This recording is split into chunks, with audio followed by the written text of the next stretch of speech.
পরিচালনা করবেন হাজার গানের স্পন্দন, রুহানি বা আধ্যাত্মিক জগতের রাহবার হযরত পীর সাহেব হুজুর চরমনাই। ইনশাআল্লাহ আমরা শেষ দোয়া করে যাব। কি সবাই নিয়ত করা যায় না? আমি আপনাদের দোয়া নেওয়ার জন্য হাজির হয়েছি এবং সংক্ষেপ দু চারটি কথা বলার নিয়তে কোরআনে হাকিমের এক আয়াতে কারিমা তিলাওয়াত করেছি, নবীজির হাদিস থেকে এক টুকরো হাদিস পড়েছি। ইখলাসুল রুহানিয়তের সমন্বয়ে সহি নিয়তে সহি তরিকায় সহি কিছু কথা আমাকে বলার মতো, আপনাদেরকে শুনবার মতো দয়াময় আল্লাহ তৌফিক দান করেন। ওয়া আম্মা মান খাফা মাকাম রাব্বিহি ওয়া নাহান নাফসা আনিল হাওয়া। আল্লাহ বলেন, দুনিয়াতে যারা আল্লাহর আদালতে দাঁড়ায়া হিসাব দেওয়ার ভয়ে নিজেকে গুনাহ থেকে বাঁচাবে, ফাইন্নাল জান্নাতা হিয়াল মাওয়া, আল্লাহ তাদেরকে অবশ্যই স্থায়ী শান্তির ঠিকানা দিবেন, জান্নাত। নবীজি বলেন, আলা কুল্লুকুম রাইন, সাবধান হে উম্মত, তোমরা প্রত্যেকেই দায়িত্বশীল। অকুল্লুকুম মাসউলুন আন রাইয়াতিহি, আল্লাহর আদালতে দায়িত্বের কারণে জবাবদিহিতার কাঠগড়ায় দাঁড়াতে হবে, পালাবার কোনো উপায় নাই। সাহাবী প্রশ্ন করলেন, ইয়া রাসূলুল্লাহ, কে দায়িত্বশীল কার উপর? নবী বললেন, অধীনস্থদের যিনি গার্ডিয়ান হবে, কর্তা হবে, তিনি অধীনস্থদের জন্য দায়িত্বশীল। প্রত্যেক সন্তান পিতামাতার অধীন, সন্তানের জন্য মা বাবা দায়িত্বশীল। প্রত্যেক স্ত্রী স্বামীর অধীন, প্রত্যেক স্ত্রীর জন্য স্বামী দায়িত্বশীল। প্রত্যেক ছাত্র শিক্ষকের অধীন, প্রত্যেক শিক্ষক ছাত্রদের জন্য দায়িত্বশীল। একজন ওয়ার্ডের মেম্বার ওয়ার্ডের দায়িত্বশীল, চেয়ারম্যান ইউনিয়নের দায়িত্বশীল, সরকার দেশের দায়িত্বশীল, মসজিদের ইমাম ও খতিব মুসল্লিদের দায়িত্বশীল। গোটা উম্মতে মুহাম্মদীর জন্য উলামায়ে কেরাম দায়িত্বশীল। আর একজন সাহাবী বললেন, ইয়া রাসূলুল্লাহ, আমার অধীনেও কেউ নাই, আমিও কারো অধীনে নাই, আমি একা, আমার দায়িত্ব কি? নবীজি বললেন, আপনার অঙ্গ প্রত্যঙ্গ যে আছে, এই অঙ্গ প্রত্যঙ্গের আপনি দায়িত্বশীল। কিয়ামতের ময়দানে আল্লাহর আদালতে দাঁড়ায়া জবাব দিতে হবে, দুটো হাত দিছিলাম যে ডিউটির জন্য, পালন করেছে কিনা? দুটো চক্ষু দিছিলাম যে ডিউটি পালন করার জন্য, সেই চোখ ডিউটি পালন করলো কিনা? দুটো হাত দিছিলাম, পা দিয়েছিলাম, কান দিয়েছিলাম ডিউটির জন্য, এই ডিউটি পালন করলো কিনা? আমাদের এক হাতে আঙ্গুল কতটা? এক একটা আঙ্গুলের দাগ আছে কয়টা? টোটাল 5 আঙ্গুলে কত দাগ? এই দাগগুলো আল্লাহ অনর্থক দেন নাই। বান্দা, তুমি 5 ওয়াক্ত নামাজের পরেই ডান হাতের আঙ্গুলের দাগগুলো গুনে গুনে 1 মিনিটের আমল করবা। 33 বার সুবহানাল্লাহ, 33 বার আলহামদুলিল্লাহ, 34 বার আল্লাহু আকবার। এরা 1 মিনিটের বেশি লাগে না। তোমার এই আঙ্গুলের দাগগুলোরও ডিউটি আছে। তুমি এই তসবিহ পড়ো, যদিও ছোট কিন্তু পাওয়ার অনেক বেশি। কিয়ামতের দিন আল্লাহ জিজ্ঞাসা করবে, ডিউটি পালন করছো? তো অনেক গুনাহগারেরা আযাবের ভয়ে মিথ্যার আশ্রয় নিয়ে বলবে, হ্যাঁ করেছে। তখন আল্লাহ জবান বন্ধ করে হাতকে বলবে, এই হাত কথা বলো, চোখ কথা বলো। আমাদের আপনাদের হাত কি কথা বলতে পারে? বলেন বলেন, পারে না।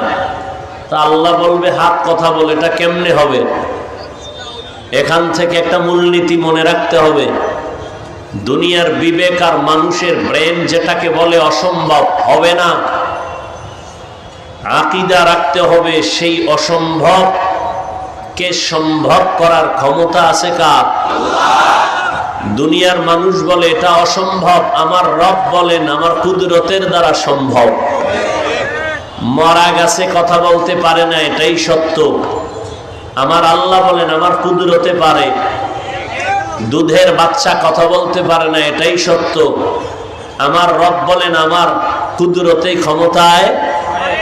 আল-ইয়াওমা নাখতিমু আলা আফওয়াহিহিম ওয়া তুকাল্লিমুনা আইদিহিম ওয়া তাশহাদু আরজুলুহুম বিমা কানু ইয়াকসিবুন। দস্তগোয়াদ মঞ্চুনি দুজদিদাম লবগোয়াদ মঞ্চুনি বুসিদাম চশমগোয়াদ চিদাম গমজাহারাম গোশগোয়াদ চিদাম সমরুল কালাম। হাত কথা বলতে পারে না, এটাই বাস্তব। কিন্তু আমার রব যখন আদেশ দিবেন সাথে সাথে হাত কথা বলা শুরু করবে। দুনিয়ার মানুষ যেটা বলে অসম্ভব হবে না, আমার রব বলেন এটা সম্ভব, এটা হবে। এ পাওয়ার কার? এই বিশ্বাস যদি আমার দেশের টুপিওয়ালারা সবাই রাখেন, তাহলে কোনদিন ওলিয়া উলিয়ার বিরুদ্ধে কথা বলবে না। আমাদের সমাজে তো এখন ওলিয়া উলিয়ার বিরোধিতাও চলছে। হ্যাঁ, আমি সারা দেশে চ্যালেঞ্জ দিয়া বলি, যারা বলে আমরা ওলি মানি না, আউলিয়া মানি না, এরা কোরআনও মানে না, হাদিসও মানে না। এরা হক না বাতিল? এদেরকে যারা বাতিল বলে না, তারাও বাতিল। রহমতের নবী দুনিয়াতে এসেছেন, মানুষের আত্মা পরিশুদ্ধ করেছেন, কোরআনের তালিমের খেদমত করেছেন, কোরআনের ব্যাখ্যা শিখাইছেন, প্রয়োজনে বাতিলের বিরুদ্ধে জিহাদ করেছেন। করেন নাই? কথা বলেন না কেন? তাহলে একটা স্টুডেন্ট স্কুল কলেজে পড়ে, 10টা সাবজেক্টের উপরে পরীক্ষা হয়। কেউ যদি 9 সাবজেক্টের মধ্যে 100 করে পায় নাম্বার, এক সাবজেক্টে নাম্বার 20, গোল্ডেন এ প্লাস না ফেল? কোন সাবজেক্টে 100 নাই, কিন্তু প্রত্যেক সাবজেক্টে 33। বলো, ঠিক ইসলাম এরকম। শুধু দাওয়াত এটাই ইসলাম না, শুধু জিহাদ এটাই ইসলাম না, শুধু তাসকিয়া আত্মা শুদ্ধ করা এটাই ইসলাম না, শুধু তালিম ও তারবিয়াত এটাই ইসলাম না। তা ব্যবধানটা কি? এটা ই ইসলাম কথাটা এমন না, বলতে হবে এটাও ইসলাম। কি এটা ই ইসলাম না এটাও ইসলাম? যদি বলে তাবলিগ দাওয়াত এটা ই ইসলাম, তাহলে বাকিগুলো বাদ। আর যদি বলে না তাবলিগ এটাও ইসলাম, তার মানে আরো যা আছে এর মধ্যে এটাও আছে। কথা বুঝেননি? তাহলে ব্যবধান কি? স্বরে ও আর রশ্মি। এজন্য এটা ই ইসলাম না, এটাও। কেউ বলবে তাসকিয়া আত্মা শুদ্ধি করা এটাও ইসলাম। হ্যাঁ না, এটাই ইসলাম। হ্যাঁ, এটা ই ইসলাম বলার অধিকার রাখে সে যার মধ্যে দাওয়াত ও তাবলীগেরও খেদমত আছে, যার ভেতরে তালিমের খেদমত আছে, তেলাওয়াতের খেদমত আছে, জিহাদেরও কাজ আছে। সবগুলো যার আছে, সে বলতে পারে এই সবগুলোর নাম ইসলাম। তো বাংলাদেশের ভেতরে আমাদের কিছু আল্লাহর বান্দাদের মাঝে জিহাদ আছে, দাওয়াত ও তাবলীগের খেদমত নাই। কিছু আল্লাহর বান্দার মধ্যে কিছু আছে কিছু নাই। আল্লাহর উপরে ভরসা করে বলা যায় চরমনের মধ্যে সব আছে আলহামদুলিল্লাহ। জিহাদের ময়দানে আছে না নাই? দাওয়াতের ময়দানে আছে না নাই? তালিমের ময়দানে আছে না নাই? বৈষম্য বিরোধী ছাত্র জনতার আন্দোলন অগ্রণী ভূমিকা পালন করেছেন নায়েবে আমিরুল মুজাহিদিন মুফতি সৈয়দ মোহাম্মদ ফয়জুল করিম। অস্বীকার যে করবে সে জমিনের নিকৃষ্ট তাজা মুনাফিক। শুধু তাই না, এর সাথে দেশের উলামায়ে কেরাম ছাত্র সব ময়দানে অবতীর্ণ হয়েছেন, প্রমাণ করে দিয়েছেন ছাত্র জনতা তোলাবা উলামা ময়দানে আসার দ্বারা বিজয়ের চাঁদ উদিত হয়েছিল। কথা ঠিক? এ উলামায়ে কেরাম এ জাতিকে ব্যবহার করে কোনো স্বার্থ চায় না, এ কারণে আন্দোলন করছেন। বলে নাই আমগো ক্ষমতায় বসাও, উপদেষ্টারা নেমে যাও, বলছেন? কিন্তু বলছেন কি জুলুম করলে আবার আন্দোলন হবে, জালেমকে কোনো ছাড় দেওয়া যাবে না। যুবকরা ভয় পাও, যুবকের ভয় পাওয়ার তো কিছু নাই। আবার কাফনের কাপড় হাতে নাও, যুবক তোমার রক্ত সঠিক পথে ব্যয় করো, চান্দাবাজার ধান্দাবাজের পেছনে ব্যয় করিও না। তুমি যার পেছনে ঘুরে দাড়ি কাটছো, নামাজ ছাড়ছো, যার পেছনে ঘুরে এরা সব চান্দাবাজার ধান্দাবাজ। এই চান্দাবাজার ধান্দাবাজি বাদ দিয়া একমাত্র তোমার কলিজার বন্ধু উলামায়ে কেরাম তাদের পেছনে সময় লাগাও। এই জাতিকে নিয়ে উলামায়ে কেরাম যেই পরিমাণ ভাবেন, এই ভাবনাটা কেউ ভাবে না। সবাই নিজের চেয়ার নিয়ে ভাবেন, দল নিয়ে ভাবেন, উলামায়ে কেরাম গোটা উম্মত নিয়ে ভাবেন, জাতি নিয়ে ভাবেন। খুব সতর্ক সাবধান। এক সুন্দরী মেয়ে, কি সুন্দরী রূপসী চেহারাওয়ালি মেয়ে রাস্তা দিয়ে যাচ্ছে, এক যুবক তাকে ইফটিজিং করতেছে। তো যুবতী মেয়েটা বলে, এই যুবক, তোর কি ক্ষতি করলাম, তুই আমাকে ডিস্টার্ব করো কেন? কয়, তুমি আমার ক্ষতি করো না, তুমি এত সুন্দরী কেন? এটাই তোমার কাল। হ্যাঁ, কিছু মানুষ চরমনের বিরুদ্ধে কথা বলনেওয়ালা আছে না নাই? দাওয়াতের বিরুদ্ধে, তাবলীগের বিরুদ্ধে কথা বলনেওয়ালা আছে না নাই? কওমি মাদ্রাসার বিরুদ্ধে কথা বলনেওয়ালা আছে না নাই? কি সমস্যা চরমনায়? মানুষকে বিড়ি টানার বয়ান করে। চরমনাইওয়ালারা, কওমিওয়ালারা, তাবলীগওয়ালারা মানুষকে বেপরদায় চলার বয়ান দেয়, গাঞ্জা খাওয়ার বয়ান দেয়, মানুষের উপরে জুলুম করার বয়ান দেয়। তাহলে এর বিরোধিতা কেন? চরমনাইয়ের ওয়াজে, মাঠে ময়দানে এত মানুষ হয় কেন? কি দেখতে নারী চলন বাঁকা। আল হক ওয়া যাহাকাল বাতিল, বাতি যখন জ্বলবে তোমার বাবারও ক্ষমতা নাই তুমি অন্ধকার রাখবা।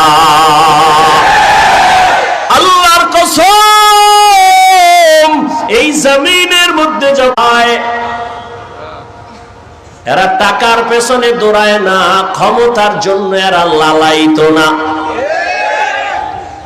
হ্যাঁ, ক্ষমতা যাব, কারণ ইসলামের চেয়ার যদি কোনো ধান্দাবাজার চান্দাবাজেরা দখল করতে চায়, সেখানে কোনো মুমিন তাকাইয়া চুপ থাকার অধিকার না। শাহজালাল আপনাদের কলিজা, কি শাহজালাল রহমতুল্লাহ আলাইহি গৌর গোবিন্দের মোকাবেলায় বেতের বাড়ি লাগে নাই, তাহাজ্জুদের নামাজ আর কান্না আর ফজরের আজান। কি ভিডাভিডি করছে, খুনাখুনি, রক্তের বন্যা। হ্যাঁ, প্রয়োজনে তুমি অস্ত্র ব্যবহার করবা, তবে আগে তোমার বডি থেকে পা পর্যন্ত তুমি মদিনার আদর্শ লাগায়া দাও। এরে নবীর আশিক, মানুষকে যদি ডাকো কল্যাণের পথে আসো, আল্লাহর কসম আমার মদিনাওয়ালা নবীর আদর্শ সারা কল্যাণ হবে না।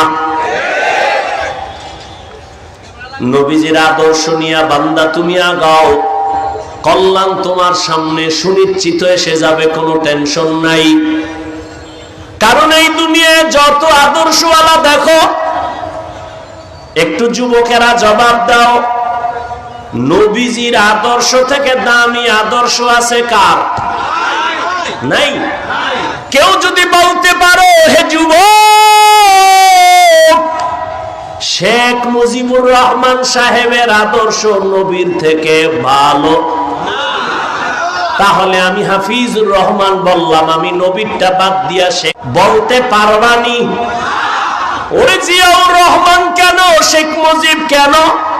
বর্তমানে তোমরা গণতন্ত্র লইয়া যে মরো, আব্রাহাম লিঙ্কনের গণতন্ত্র,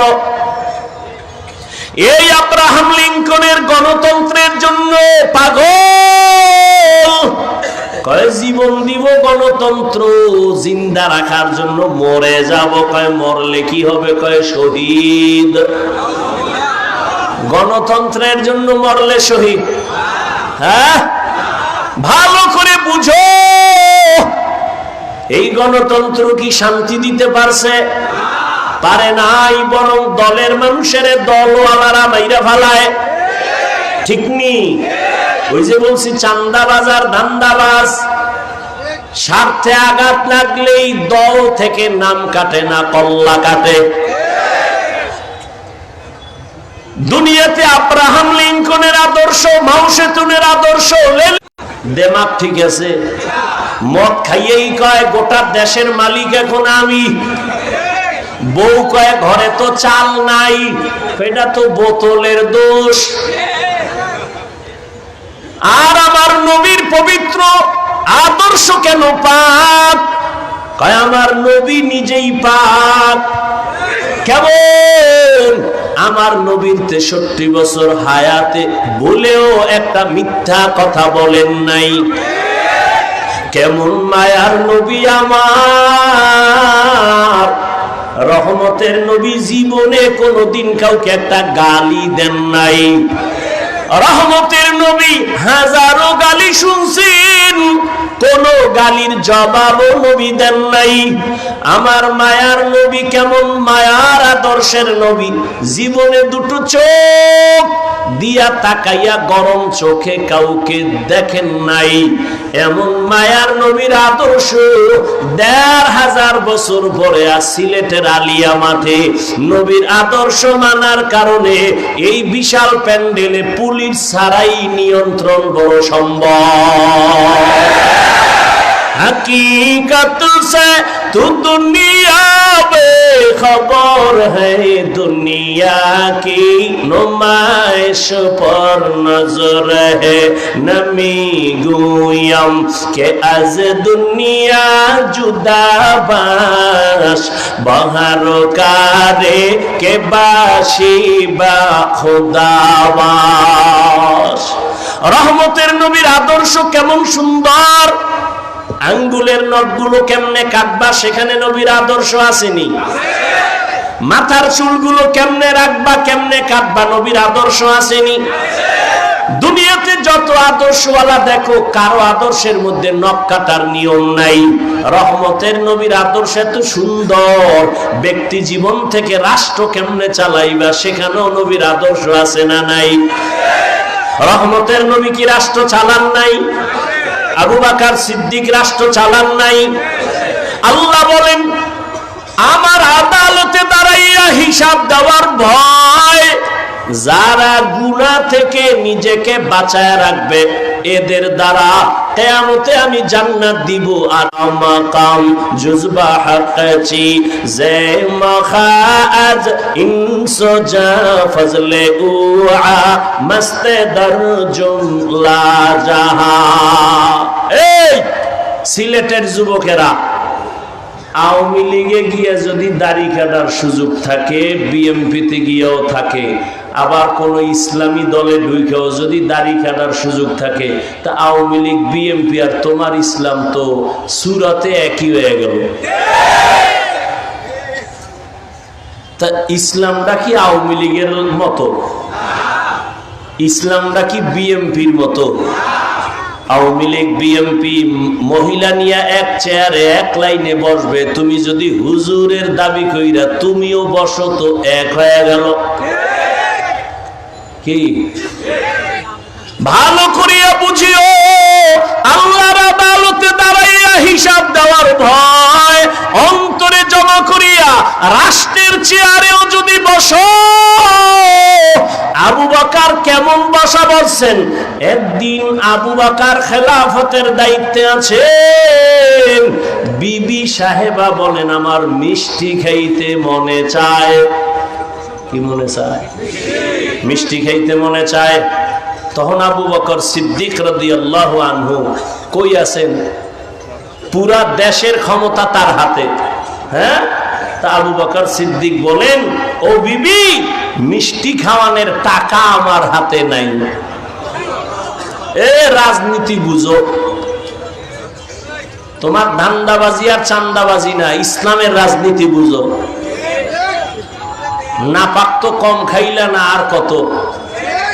শিয়ালের হাতে মুরগি রাখছো আমানত, টাইম দিছো 3 দিন, শিয়াল পণ্ডিত কয় দোয়াও চাই মাফ চাই, একদিনও না।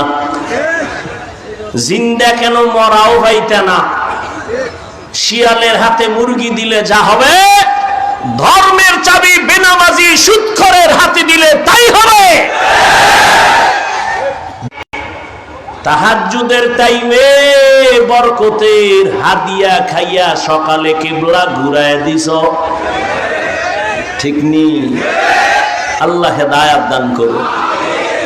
এর যুবক, খাইলেও দিন যায় না খাইলেও দিন যায়, তবে পায় পরে বলি হারাম খাইও না। কয়দিন আর বাহাদুরি করবা? মনে মনে ভাবছিলা এই জীবনে বোধহয় আমার চেয়ার থেকে আর নামা হবে না, আমার মাওলায় যদি কবুল না করে 1 সেকেন্ডও বসার কার তলে মাথা ঢুকে গেছে। মা কইয়াও ডাক দিতে পারবা না, সতর্ক হয়ে যাও।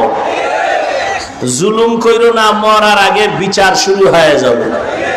আল্লাহ হেদায়েত দান করুন। এরে যুবক, আবু বকর সিদ্দিক রাদিয়াল্লাহু তাআলা আনহু বললেন, মিষ্টি খাওয়ানোর কি নাই? টাকা নাই। কিছুদিন পরে বিবি চুপ হয়ে গেলেন। কিছুদিন পরে আলাদা কিছু টাকা জমাইয়া আবু বকর সিদ্দিক রাদিয়াল্লাহু তাআলা আনহুর হাতে দিয়া কয়, নেন, আপনার যেহেতু টাকা নাই, আমি কিছু টাকা দিলাম, এটা দিয়া মিষ্টি আইনা দেন। जिंदगी में बंदगी तू कर नहीं, जिंदगी में बंदगी तू कर नहीं, जिंदगी में बंदगी शर्मिंदा है, जिंदगी में बंदगी शर्मिंदा है, यहाँ हम सब मुसाफिर दिल ना लगा, अहले दिल की नजर से रूह करता जा, यहाँ हम सब मुसाफिर दिल ना लगा, अहले दिल की नजर से रूह करता जा, शाह दौलत दौलत सब फकीर घर नेक नेहे शाह दौलत सब फकीर घर नेक नेहे जिंदगी में बंदगी तू कार नहीं जिंदगी में बंदगी तू कार नहीं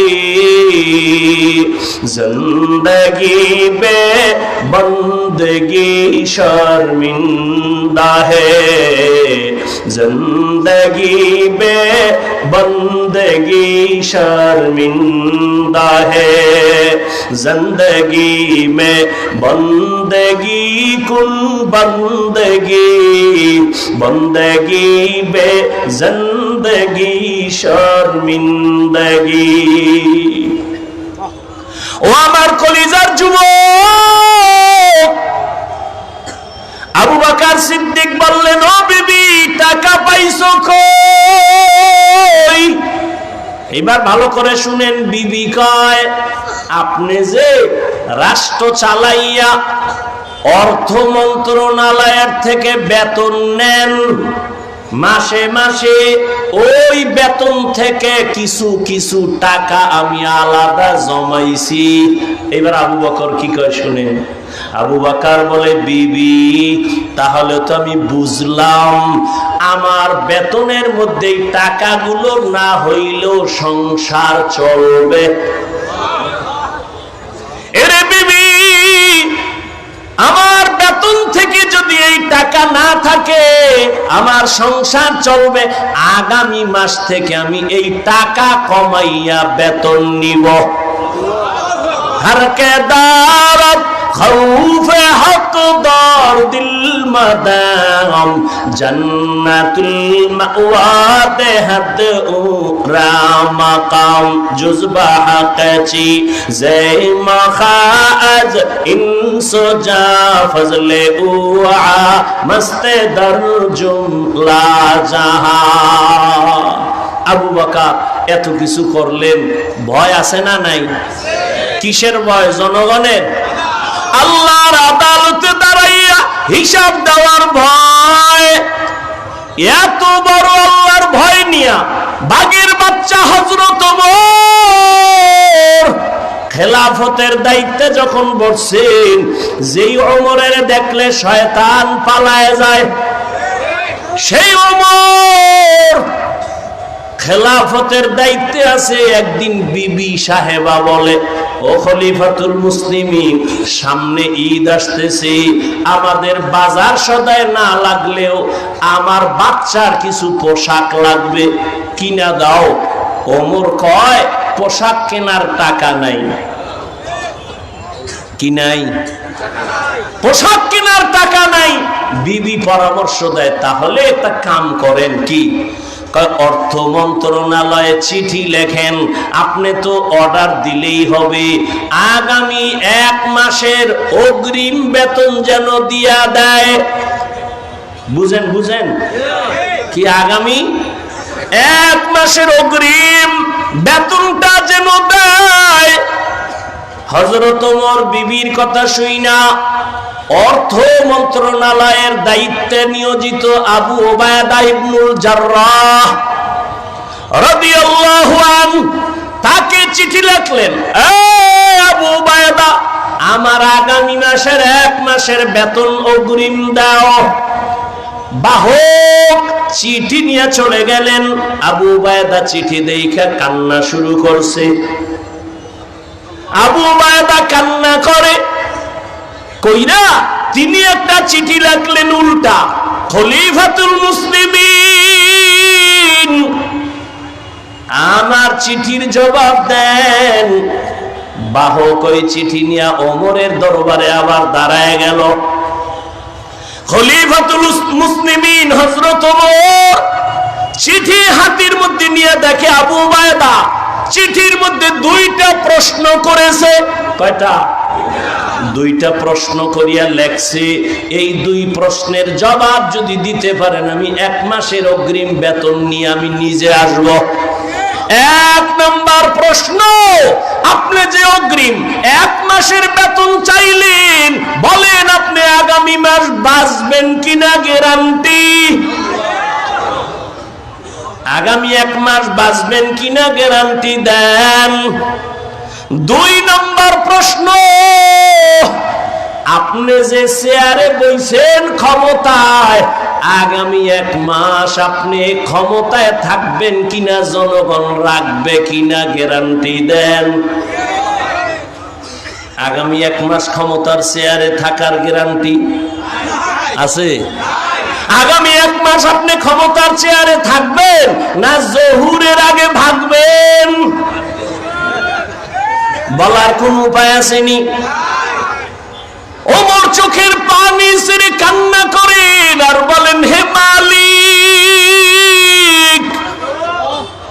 এমন আবু ওবায়দা আমার অন্তর চোখ খুলিয়া দিল, তুমি আমারে হেফাজত করেছো।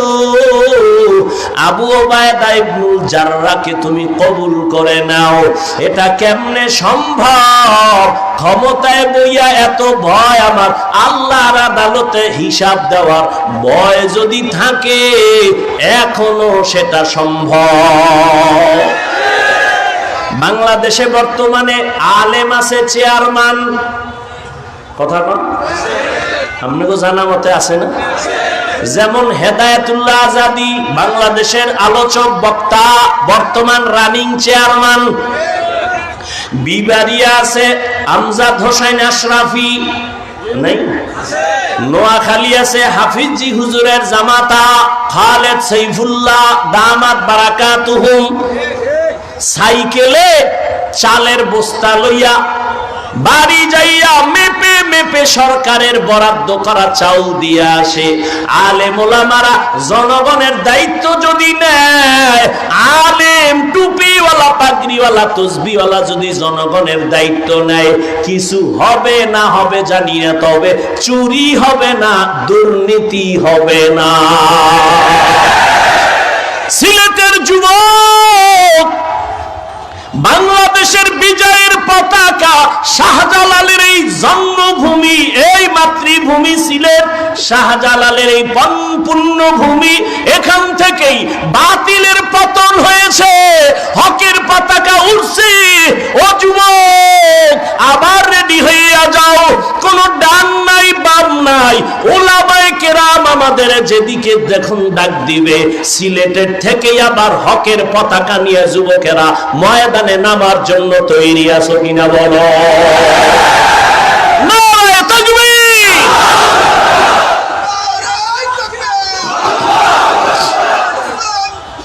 ভাইরা আমার,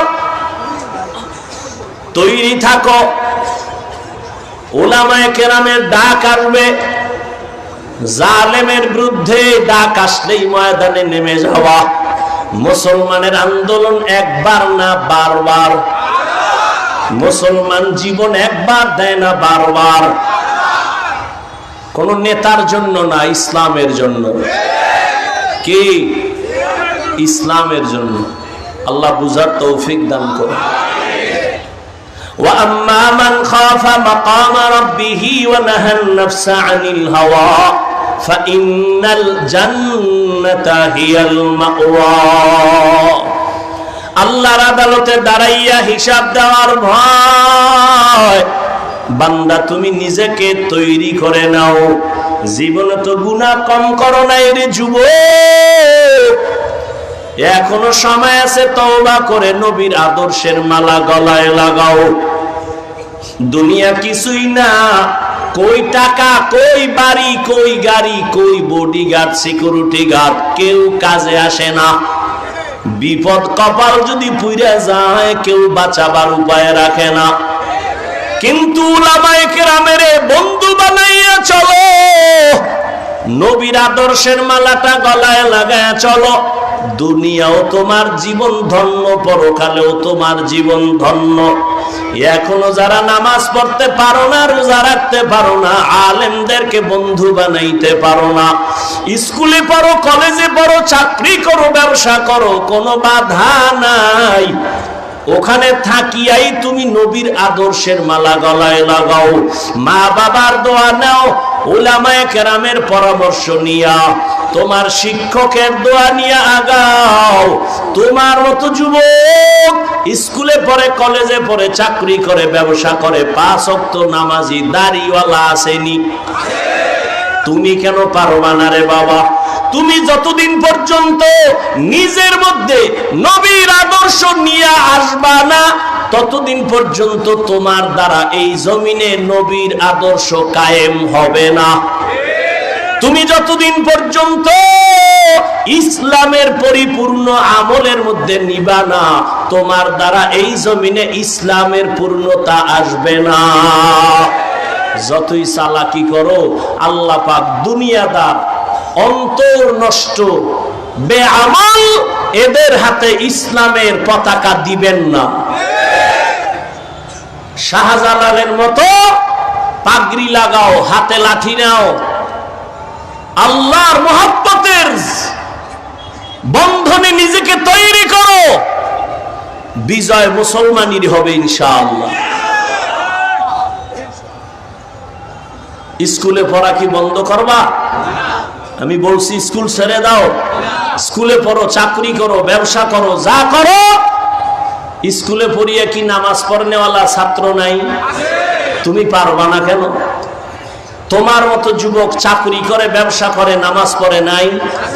RAB, army, police, BDR, doctor, professor, OC, DC, SP, অভাব নাই, ব্যবসায়ী, চাকরিজীবী। আল্লাহর কাছে তওবা করো। মরে তো যাবই, মানুষ হইয়া মরি।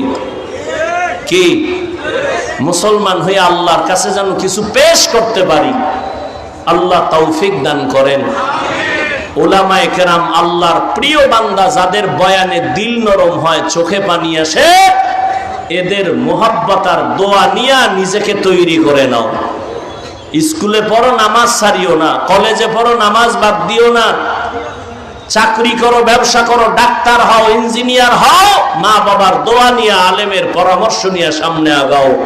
বিজয়ের মালা তোমার আমার গলে আসবে ইনশাআল্লাহ। আল্লাহ বুঝার তৌফিক দান করেন। বিশাল আয়োজন, অনেক উলামায়ে কেরাম বয়ান করবেন। শেষ হযরত পীর সাহেব হুজুর দোয়া করবেন, যাদের বয়ানে পাথরওয়ালা দিল গলে চোখে পানি আসে। হ্যাঁ, কান্না জীবনের বড় পুঁজি। আল্লাহর মুহাব্বত নিয়ে শেষ দোয়া করে যাবেন তো আপনারা ইনশাআল্লাহ। বাড়ি গিয়ে কোনো কাম আছে? এখান থেকে বের হইলেই গুনাহ শুরু। চোখের গুনাহ, হাতের গুনাহ, কানের গুনাহ, অন্তরের গুনাহ। আর গুনার ফ্যাক্টরি তো পকেটে নিয়ে আসেন মোবাইল। সারা রাত মোবাইল চালাবেন আর কবিরা গুনাহ করবেন। এই জীবন আর কত? এখন থেকে তৈরি হয়ে যান, আর গুনাহ করব। আল্লাহ সবাইকে কবুল করেন। বিশাল আয়োজন, বিশাল খরচ। মুসলমানের এই খেদমতে মুসলমান সহযোগিতা করবে না বিধর্মীরা করবে?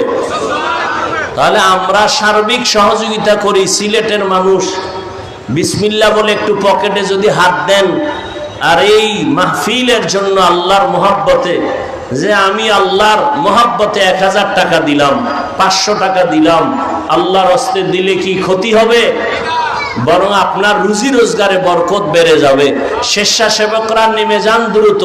আপনারা বিসমিল্লাহ বলে পকেটে হাত দিয়া যা পারেন সাধ্য মতো, 1000, 500, 100 যা পারি, আল্লাহর জন্যই, মা বাবার সওয়াবের আশায়, ব্যবসায় বরকতের আশায়, অসুস্থতার থেকে সুস্থতার আশায়, আল্লাহর মোহাব্বত নিয়ে দান করে। এই উঠেন কেন, বসেন। ব্যাগওয়ালারা দ্রুত হাঁটেন, কেউ খালি ফিরাবেন না। আল্লাহ আপনাদের দান কবুল করেন। দানের বরকতে হায়াতে, ইজ্জতে, রিজিকে বরকত দান করেন। আল্লাহ মাহফিল হেদায়াতের জরিয়া বানায় দেন। আল্লাহ পাক রব্বুল আলামিন সিলেটের জমিন ইসলামের জন্য কবুল করেন। সবাই এই উঠা বসা করেন না, সবাই বসেন। ব্যাগওয়ালারা দ্রুত হাঁটেন। আল্লাহ পাক সবাইকে এই দ্বীনের খেদমতের জন্য কবুল করেন। আল্লাহ খেদমতের বরকতে চলার পথে ইজ্জতের সাথে হেফাজত করেন।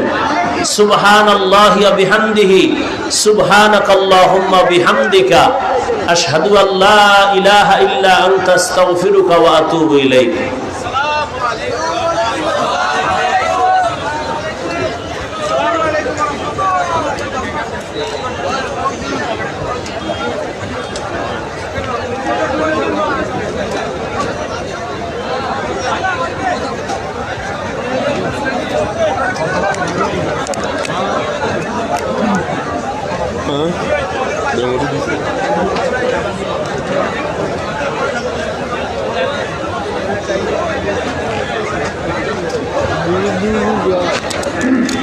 Ini